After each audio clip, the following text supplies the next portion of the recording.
Welcome all. स्वागत आहे सगळ्यांचं. सदैव क्लासेसमध्ये आपलं सगळ्यांचं स्वागत आहे. आपण साउंड म्हणजे ध्वनी या पाठाकडे आता बघत आहोत. सायन्सच्या 15व्या लेसनकडे ध्वनी आणि साउंड या पाठाकडे आता आपण बघत आहोत. तर बेसिकली साउंड म्हणजे काय? तर साउंड हे एक असं साउंड कशाप्रकारे प्रोड्यूस होतो आणि एक्झॅक्टली कसा निर्माण होतो ते आपण बघूया. ठीक आहे. साउंड म्हणजे आवाज, ध्वनी जे काय आपण ऐकू शकतो that we called as the sound. बरोबर? But how does the sound products? How does the sound produce? ते आपण बघणार आहोत. राइट? या. तर how does the sound produce? The produce sound production म्हणजे काय ध्वनीची निर्मिती बेसिकली कशी होते? तर ध्वनीची निर्मिती ही नेहमी पण कंपापासून होते. कंप म्हणजे काय? Vibration. The sound always generated from the vibrating object. If the object is not vibrating, the sound cannot be produced by them. म्हणजेच मी काय म्हणतोय, की जर एखादी वस्तू जर व्हायब्रेट करतच नसेल, तर आपल्याला त्याच्यामधून काही आवाज येणार नाही. फॉर एक्झाम्पल आपण घेऊ तर फॉर एक्झाम्पल इफ सपोज एखादी एखादं आपण बोलूया एखादा आपल्या घरी टेबल आहे. तो टेबल असाच आवाज करेल का? नाही. पण जर आपण त्याला असं मारू, तर बरोबर टेबलमधून आवाज येईल. जर आपण 4 वेळा मारू, तर 4 वेळा आवाज येईल. जर आपण जास्त वेळ मारू, तर जास्त वेळा आवाज येईल. म्हणजे आपण जेव्हा एखाद्या वस्तूवरती मारतो, तेव्हा बेसिकली काय क्रिएट होतं तिथं? एकतर एक फोर्स पॉइंट ऑफ फोर्स तो म्हणजे एक असा डॉट पॉइंट तिथे जनरेट होतो, की जो काय करतो, तो पॉइंट म्हणजे जिथं पॉइंट ऑफ अट्रॅक्शन किंवा पॉइंट ऑफ कॉन्ट्रॅक्ट आपण जे बोलतो, म्हणजे जिथं कॉन्टॅक्ट होतो, point of contact I will show you on the white board. White बोर्डवर तुम्हाला yes. So this is the white board. If suppose there is the table. आपण हा एक टेबल आहे आणि टेबलवरती काय केलं आपण हा टेबल नॉर्मल आहे. ह्याच्यावरती काही नाही. आता सध्या काही नाहीये. आणि आवाज त्या टेबलवरतून तो शांत आहे त्याच्यावरून आवाज येणार का? Answer is no. पण जेव्हा त्या टेबलवरती जेव्हा आपण शाळेमध्ये असतो बघा, शाळेमध्ये असतो किंवा कुठे असतो, आपण काय करतो, आपल्या हाताने असा बेंचवरती ढोल वाजवायचा प्रयत्न करत असतो आणि आपण खूप वेळा केलंय. आम्ही सगळ्यांनी केलंच आहे. किंवा बेंचवरती काही ना काही पेन वगैरे मारून किंवा हात वगैरे मारून आपण आवाज निर्माण करण्याचा प्रयत्न करत होतो. म्हणजेच काय, की bench is what? Bench is the solid substance and and I am just telling you again, okay? And whenever we just create the vibration on that bench or on that solid substance म्हणजे काय?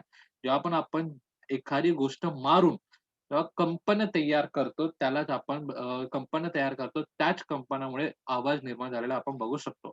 आता for example आपण basically याच्यामध्ये सर्वात better म्हणजे टोप. टोप म्हणजे काय? की टोप आपलं युटेन्सिल्स, आपला home utensils we could say home utensils आहे टोप आपण त्याला म्हणतो. That is the made of metal. That is made by the metal. But when it is steady, when no one is touching that utensils, then we cannot hear the sound of that thing. But once you beat them with the coin, जर आपण एका कॉइनने किंवा एखाद्या नाण्याने जर त्याला आपण मारलं, तेव्हा आपण बरं वाटतं असा आवाज आपण जनरली ऐकू शकतो. Why it is so? Because of the vibration. म्हणजेच काय? म्हणजेच बोलायचा पॉइंट असा आहे, की जेव्हा पण एखाद्या गोष्टीवरती कोणतातरी मारा होतो, whenever we just beat any substance with anything, and whenever we beat any substance on anything, at that moment the vibration creates. म्हणजे काय, की जेव्हा पण आपण एखादी गोष्टीवरती आपण काही मारतो किंवा काही एखाद्या गोष्टीवरती टेबलवरती असो, सॉलिडवर असो, लिक्विडवर असो, कोणत्याही गोष्टीवरती आपण मारतो, तेव्हा व्हायब्रेशन हे क्रिएट होतं. आणि vibration is the source of the sound. Vibration is the source of the sound. Okay. That's why we said आणि ह्याच्यासाठीच असं बोललं जातं, की व्हायब्रेशन जर असेल, तरच साउंड क्रिएट होतो. If there is no vibration, तर we can not hear the sound more. ठीक आहे. सो व्हायब्रेशन क्रिएट हे कशामध्ये होऊ शकतं? Vibration can be create into solid, into liquid and into gases. The vibration can be created in the solid, liquid, and gases. Means what? The sound can be produced in the solid, liquid, and gases also. म्हणजेच काय मी म्हटलेलं आहे, की जो vibration आहे, जो कंप आहे, तो कंप कोणाकोणामध्ये बनू शकतो? तर आपला जो स्नायू शब्द आहे, स्नायू वस्तू आहे म्हणजे सॉलिड, लिक्विड वस्तू आहे म्हणजे पाणी वगैरे आणि किंवा गॅसेस असेल, हवा वगैरे, त्याच्यामध्ये आपण काय करू शकतो? व्हायब्रेशन क्रिएट करू शकतो. आणि त्याच्यामध्ये व्हायब्रेशन क्रिएट करू शकतो म्हणजेच काय, की प्रत्येक हवेमधून आपल्याला पाण्यामधून किंवा स्नायू वस्तूंमधून म्हणजेच काय, की from the gases, from the liquid and from the solid we can hear the voice. We can hear the sound. We can hear something that is the something from that object, right? So this is the production of the sound. This is the reason of the production of sound. म्हणजे sound कशाप्रमाणे हे होतं, production होतं व्हायब्रेशनमुळे. जोपर्यंत vibration create होत नाही तोपर्यंत sound हे create होत नाही. सुसी, सो इज दॅट मीन की व्हायब्रेशन क्रिएट होणं म्हणजे साऊंड क्रिएट होणं. सो वाय वी कुड here the different different sound of the different different object. म्हणजेच काय मी म्हणतो, आता पहिला तर आपण एक पॉइंट वी हॅव क्लिअर की आवाजच्या ध्वनीची निर्मिती कशी होते, तर कंपनामुळे किंवा व्हायब्रेशनमुळे ध्वनीची निर्मिती होते. That is first point is clear, right. आता सेकंड पॉइंट आपण जे बोलत आहोत की जर साऊंड व्हायब्रेशनमुळे क्रिएट होतं, तर मग आपल्याला डिफरंट डिफरंट साऊंड हा का ऐकायला येतो? Why we could hear the different different sound from the different different object? Obviously, the every particle of an object is that same? No. The different different objects have the different different particles. Different different objects have the different different particles. We have learned in the previous chapter that what we have learned is solid substance and liquid substance आणि gaseous substance यांचे particles हे same असतात का? No. If you talk about the solid, liquid, gases, see, म्हणजे कसं की सॉलिडचे जे पार्टिकल असतात किंवा त्याचे जे ऍटम्स असतात ते थोडे जवळ जवळ असतात. सॉलिडचे जे पार्टिकल असतात किंवा ऍटम्स असतात ते थोडे आपल्या जवळ जवळ असतात, जे स्मॉल पार्टिकल. आणि लिक्विडचे थोडेसे थोडेसे डिस्टन्सवर असतात. लिक्विडचे थोडेसे डिस्टन्सवर असतात. आणि if you compare this this both with the gases, तर ते खूपच जास्त लांबवलेले असतात. तर ते खूपच जास्त असे लांबवलेले असतात. म्हणजे हे जे मी गोल गोल गोल गोल ड्रॉ करतो ना, तर दिस इज बेसिकली पार्टिकल. म्हणजे ते पार्टिकल एकदम छोटे असतात, पण I am just giving you the example with this thing. Okay. लिक्विडचे पण पार्टिकल हे थोडे थोडे थोडेसेच लांब असतात, परंतु गॅसेसचे जर आपण कम्पेअर केलं हे खूप लांब असतात. गॅसेसचे जर आपण कम्पेअर केलं हे एकमेकांपासून खूप लांब असतात. सो याच कारणामुळे काय होतं, the intensity to create the vibration or intensity to generate the vibration of solid, liquid and gases are different. समज रहे हो ना? Solid, liquid and gases are different. म्हणजेच काय, आता बघा, सॉलिड मी पुन्हा एकदा ड्रॉ करतो म्हणजे स्नायू शब्द. लिक्विड म्हणजेच काय, द्रव्य. आणि गॅसेस म्हणजे काय, वायू. आता ह्यांचे पार्टिकल्स आपण बघितले, ह्यांचे पार्टिकल ह्यांच्या ऑब्जेक्टचा आपण एक छोटासा भाग घेतला आणि त्यांच्यामध्ये जर पार्टिकल्स आपण घेतलं, तर पार्टिकलमध्ये आपण बघतो जर ह्याच्यात एकच असतील, तर ह्याच्यामध्ये असे 4-5 असतील आणि ह्याच्यामध्ये असे 10-15 असतील. तिघांचं साईज आपण एकच घेऊया. Okay. If suppose we are taking the 5 cubic metre, 5 cubic centimetre घेऊया किंवा नको हे ह्याच्यामध्ये न जाता आपण सिंपल घेऊया. तर आता समजा की हा सुद्धा एक छोटासा हा जेवढा पार्टिकल घेतलाय तेवढाच पार्ट आपण घेतलाय, तेवढाच पार्ट आपण घेतलाय. तिघांचा आपण पार्ट घेतलेला आहे. यांचे पार्टिकल्स मध्ये डिफरन्सेस आपल्याला कळाले की ह्याच्यामध्ये जास्तीत जास्त पार्टिकल असतील, ह्याच्यात कमी पार्टिकल असतील आणि सर्वात कमी पार्टिकल गॅसेसमध्ये असतील. बरोबर. तर ह्याच्यामुळे जी व्हायब्रेशन क्रिएट होण्याची जी इंटेन्सिटी आहे ती जास्त होईल. बरोबर. आता मला सांगा, फॉर एक्झाम्पल ह्याचा सर्वात बेस्ट एक्झाम्पल आपण घेऊया. ज्या ट्रेनमध्ये जस्ट आपलं एक कॉमन सेन्स म्हणून आपण बघूया. ज्या ट्रेनमध्ये जास्त गर्दी असेल, तिथं आपल्याला जास्त धक्का लागेल का ज्या ट्रेनमध्ये कमी गर्दी असेल तिथं आपल्याला जास्त धक्का लागेल? Where we will feel the more push, where we will get the more push from the crowded train or from the lesser crowded train? From where we will get? Obviously the crowded train. बरोबर. म्हणजे ज्या ट्रेनमध्ये किंवा ज्या बसमध्ये जास्तीत जास्त गर्दी असेल, जास्तीत जास्त लोक असेल, तिथं आपल्याला धक्का हा जास्त लागणार आहे. आणि ज्या ठिकाणी आता समजा की एखादी बस अशी इथं एक एक माणूस इथं आहे, एक माणूस इथं बसलेला आहे, एक माणूस तिथं बसलेला आहे, तर आपल्याला धक्का लागेल का एकमेकांच्या? Answer is no. ठीक आहे. Answer is no. See, so what I said, so with this example of the bus, म्हणजे ह्या बसच्या एक्झाम्पल म्हणून किंवा ट्रेनच्या एक्झाम्पल म्हणून आपण बोलतो की ज्या पार्टिकल मध्ये जास्त किंवा ज्या वस्तूमध्ये जास्त पार्टिकल असतील तिथं ऑब्व्हियसली धक्के जास्त लागणार आहे. परंतु ज्या पार्टिकल ज्या वस्तूंमध्ये पार्टिकल हे थोडे अंतरावर असतील तिथं धक्का हे कमी लागणार आहे. That is the only reason. आणि ह्याचमुळे हा जो फेनॉमेना आहे ह्याच्यावरून आपण बोलतो व्हॉट वी कुड से, आपण बोलतो की sound travels faster in solid, lesser faster in liquid, and so lesser faster, or we could say the slower, and too much slow in the gases. म्हणजे काय की जर आपण कम्पेअर केलं की सॉलिड, लिक्विड अँड गॅसेस मध्ये, तर सर्वात कमी स्पीड ध्वनीची हवेमध्ये आहे. त्याच्याहून जास्त स्पीड आपल्याला लिक्विड मध्ये दिसते आणि त्याच्याहून सर्वात जास्त स्पीड आपल्याला सॉलिड मध्येही दिसते. ठीक आहे. So here is the thing, म्हणजेच काय, की वायूमध्ये हवेची जी गती आहे, ती आहे, नॉर्मल आहे. That is good. परंतु ती द्रव्यापेक्षा कमी आहे. आणि द्रव्याची जी गती आहे, ती स्नायूपेक्षा कमी आहे. आणि स्नायूची गती ही सर्वात जास्त आहे. ठीक आहे. आता here the question rights. Here the question rights. If tell me if there is a room. Okay, एक रूम आहे. या रूम मध्ये एक माणूस इथं आहे. ओके, या रूम मध्ये एक माणूस इथं आहे. आणि here is no air. Okay, here is no air म्हणजे ते काय, व्हॅक्युम आहे. आणि या ठिकाणी एक माणूस आहे. तर या व्यक्तीला means, suppose this is the person A and this is the person B, and here is no air means here we can see the vacuum. इथे काय आहे, व्हॅक्युम आहे. इथं हवाच नाही, या रूम मध्ये हवाच नाही. आणि ए पर्सन बी पर्सनला खूप जोर जोरात आवाज मारतोय. बी पर्सनला ते ऐकू जाणार आहे का? Can No. can B person hear the voice of the person A? No, sir. No, that's good. That's no. That the answer is no. Why no? Because the sound cannot be travel without the medium. Sound cannot be travel without the medium. म्हणजे कोणत्याही प्रकारचा medium नसेल, म्हणजे solid, liquid किंवा gases अशा प्रकारचा कोणताही एक मीडियम नसेल, तर आपल्याला आवाज ट्रॅव्हल होऊ शकत नाही. आणि साऊंड ट्रॅव्हल एक नवीन वर्ड म्हणलेला, that is the propagation of sound. That is the propagation of sound. Okay, propagation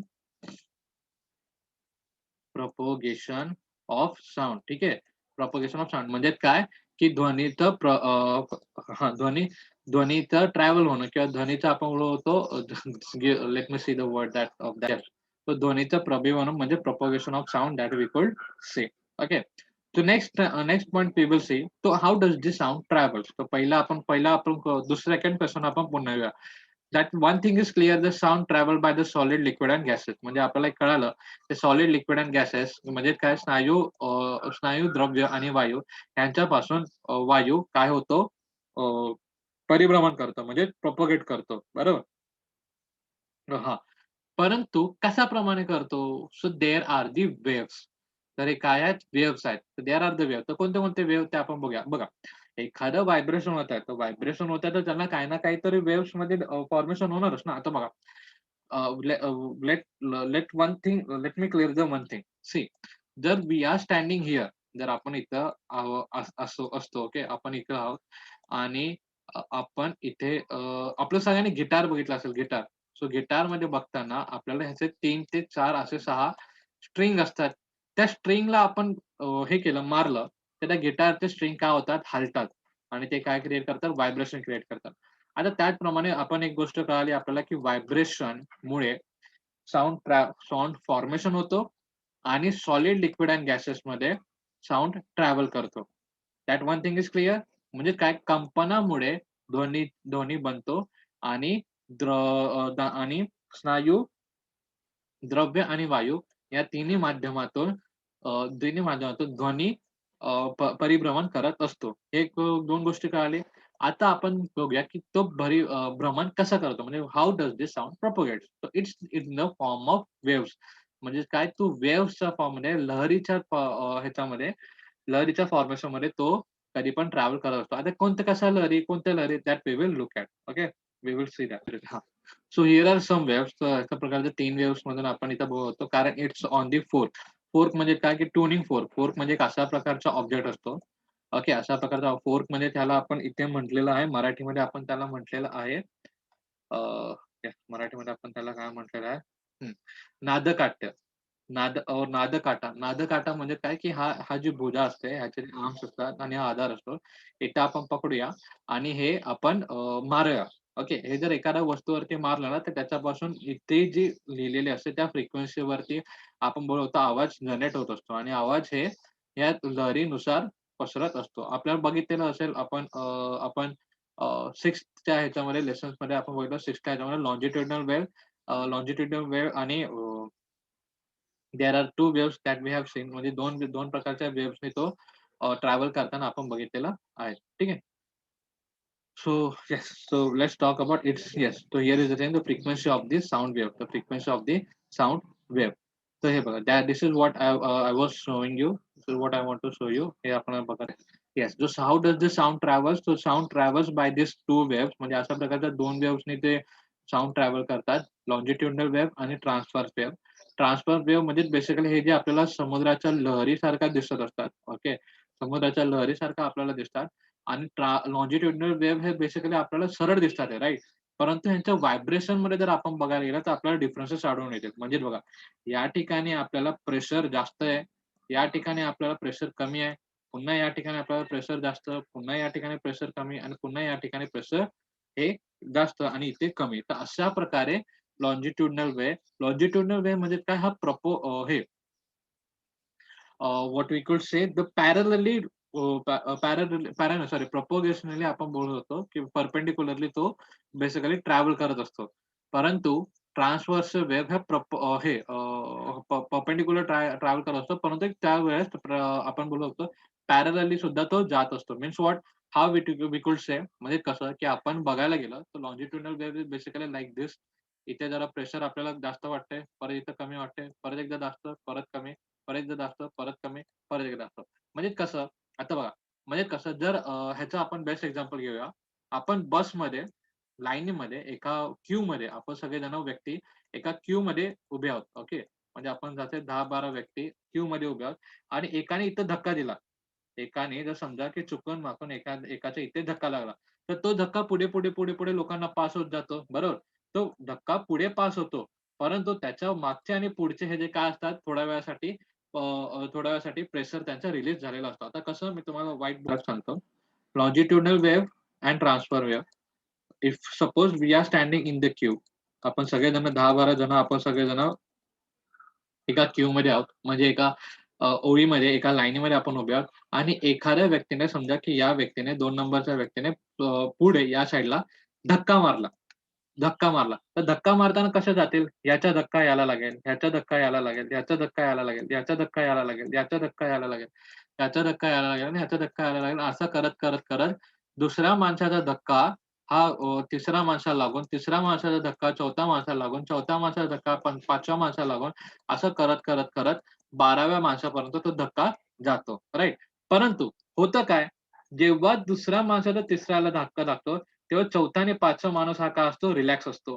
परंतु जेव्हा तिसरा माणूस हा चौथ्याला लागतो, तेव्हा यांचा जो प्रेशर असतो तो इथं क्रिएट होतो. म्हणजे काय? आपण बघतो, म्हणजे काय, ऑर सिंपल लँग्वेज, अशा प्रकारचे इथे थोडं प्रेशर दिसेल, कारण हे लोकं धक्का देतात म्हणून. इथे थोडं रिलीजमध्ये दिसेल, पुन्हा इथं प्रेशर दिसेल, पुन्हा थोडं रिलीजमध्ये दिसेल, पुन्हा आपल्याला प्रेशर दिसेल. म्हणजे ज्याप्रमाणे आपण जो फिगर बघितलेला, जो तक्ता बघितलेला त्यानुसार होईल. परंतु जे ट्रान्सव्हर्सल वेव्ह जर आपण बघायला, transversal wave exactly kind of same, पण बोलत होतो त्यांच्यात जे डिफरन्सेस आहेत that we could see clearly. का? कारण ते जे ट्रॅव्हल करतात ते कसे ट्रॅव्हल करतात, ते अशा समुद्राच्या वेव्ह प्रमाणे ट्रॅव्हल करतात. They always travel like this wave of the sea. म्हणजे समुद्राचे जे लहरी असतात त्यानुसार ते ट्रॅव्हल करत असतात. ठीक आहे. So so that's the thing. That's the thing. Okay. So आपण बघूया पुढे, पुढे फ्रिक्वेन्सी वगैरे काय त्याच्याबद्दल आपण बघूया. या see. So here is the thing, ज्याप्रमाणे आपण बोलत होतो, तर हे जे आपण बोलत होतो, हे लॉन्जिट्युडनल वेव्ह बोलत होतो, आणि this we can say the transversal wave. त्या ट्रान्सव्हर्सल वेव्ह मध्ये काय होतं? इन्क्रीजिंग प्रेशर, आणि पुन्हा rarefaction, compression and rarefaction, and again the atmospheric pressure त्याच्यावरती इफेक्ट करत असतो. So that's is the thing. आणि जर आपण बघत होतो की transversal wave, sorry, longitudinal wave मध्ये आपण बघत होतो, इथं जो प्रेशर वगैरे आहे तो आपल्याला जास्त, पुन्हा एकदा कमी, पुन्हा जास्त, पुन्हा कमी, पुन्हा जास्त, पुन्हा कमी, पुन्हा जास्त आणि पुन्हा कमी, अशा प्रकारचे ते मूव्ह करतच असतात. आणि हे जे एअर मॉलिक्युल्स असतात ते मूव्ह करताना आपण बघू शकतो. हे जे एअर मॉलिक्युल्स आहे ते आपल्याला मूव्ह करताना बघू शकतो. ठीक आहे. So here is the thing. म्हणजेच काय, की मीन्स व्हॉट, आपण ह्याला सिंपल लॉजिकली आपण काय बोलत होतो, की whenever the sound create, it's create the pressure on the air, और प्रेशर इन द एअर, और it's creates the air pressure. परंतु ते मायन्यूट याच्यामध्ये असतं. म्हणजे कसं, फॉर एक्झाम्पल समजा आता मी काहीतरी बोलतोय, ओके, हा काहीतरी बोलतोय, तर मग हा जो एअर आहे इथं आजूबाजूला, जेव्हा पण आपण बेंचवरती काहीतरी मारायचा प्रयत्न करतो किंवा मारतो, किंवा एखाद्या भिंतीवरती म्हणा किंवा लाकडावरती म्हणा किंवा कुठेही म्हणा, तिथे जेव्हा आपण मारतो तेव्हा what happen exactly at that moment the the the pressure around that surface or pressure around that pressure in the air of around that things what I can say आपण कसं बोलू शकतो we can say आपण we could say आपण हे बोलू शकतो की जेव्हा पण एखाद्या लाकडावरती किंवा एखाद्या टेबलवरती आपण मारतो तेव्हा त्या टेबलाच्या अवतीभोवती असणारे किंवा त्या भागाच्या जिथं आपण मारतो त्या भागाच्या अवतीभोवती असलेल्या हवेमध्ये प्रेशर क्रिएट होतो आणि ते प्रेशर मग नंतर वेव्ह क्रिएट करायला मदत करतात. ज्याप्रमाणे ह्याचा सिंपल एक गोष्ट आपण होतो ह्याचा सिंपल एक ज्याप्रमाणे इफ वी सॉ की जर एखादी बशी एका पाण्याचा ग्लास असेल किंवा पाण्याचा ग्लास असेल किंवा एखादा द कप ऑफ टी असेल, त्या कप ऑफ टी मध्ये जर मध्ये आपण जर एखादी गोष्ट टाकली, तर तिथं असे वेव्हज क्रिएट होतात आणि ते वेव्हज कुठे क्रिएट होतात? ते ऑल ओव्हर ऑल साइडला क्रिएट होतात. ते फक्त एकाच डायरेक्शनमध्ये क्रिएट होतात का? नाही. ते सगळ्या डायरेक्शनमध्ये क्रिएट होतात. ठीक आहे? So that is the thing that we could see that thing आणि मग so what is the frequency and what is the thing? तर जसं it's all depends on the pressure or it's all depends on the vibration. जर आपण जास्त जोरामध्ये जर हे केलं, मारलं, तर जास्त जोरामध्ये आवाज येईल आणि ज्याचा आवाज जास्त त्याची फ्रिक्वेन्सी जास्त. फ्रिक्वेन्सी जास्त म्हणजे काय? तो आवाज जास्त लांबपर्यंत जाईल. आता फॉर एक्झाम्पल आपण बघूया, इफ सपोज एखादा व्यक्ती I will show you on the white board, okay. For example, see, if the person A is standing here, if the person A is standing here and he just wants to call the person B, but the person B is here, there are the two cases, okay, there are two cases. म्हणजे मी तुम्हाला दोन असे गोष्टी सांगणार आहे, दोन सिनारिओस आपण सांगणार आहे, की एक पर्सन ए आहे, याला पर्सन बी ला बोलवायचं आहे, बरोबर? परंतु पर्सन ए आणि पर्सन बी हा किती डिस्टन्स वरती आहे? हे किती डिस्टन्स वरती आहे? हे समजा आपण 500 मीटर 500 मीटर डिस्टन्स वरती आहे. तर पर्सन एला केवढा जोरात आवाज करायला लागेल? थोडा कमी आवाज केला तरी त्याला ऐकू येईल. म्हणजे पर्सन बीला ऐकू येईल. पण त्याच जागी जर मी बोललो, की पर्सन बी हा आता 500 मीटरच्या ऐवजी तो त्याच्याहून 5 500 मीटरच्या ऐवजी आपण बोलूया, की तो आता 1.5 किलोमीटर 1.5 किलोमीटर लांब आहे. तो आता 1.5 किलोमीटर लांब आहे. तर त्याला आता हळू आवाजात बोलून चालेल का? No. He must have to be louder. He must have to be louder. म्हणजे त्याला अजून जोरात ओरडणे गरजेचं आहे. तरच त्याला पर्सन बीला ऐकू येईल. म्हणजेच काय, की म्हणजेच काय, if our sound wants to travel long, then their frequency must be more. म्हणजे काय, की जर एखादा आवाज जर लांबपर्यंत गेला पाहिजे किंवा आपल्याला गायचं असेल, तर त्याची फ्रिक्वेन्सी ही कधी पण जास्त लागेल. Means what? म्हणजेच काय, की ज्या आवाजाची फ्रिक्वेन्सी जास्त, तो आवाज आपल्याला जास्त लांबपर्यंत ऐकू येईल. परंतु ज्या आवाजाची फ्रिक्वेन्सी कमी, तो आवाज आपल्याला कमी अंतरावर ऐकू येईल. याप्रमाणे आता मी बोलतोय, की कमी आवाजामध्ये तुम्हाला मोबाईलच्या जवळ किंवा मोबाईलच्या जवळ जायला भाग पडतं. पण त्याच आवाजाने जेव्हा मी बोलतो, आपल्याला आवाज ऐकू येईल, तेव्हा तुम्हाला नॉर्मल अंतरावरून सुद्धा आवाज ऐकू येऊ शकतो. हाच एक एक्झाम्पल आहे याचा. म्हणजे जेव्हा आपण frequency whenever see what is the frequency of the sound? This vibration or the pressure that actually created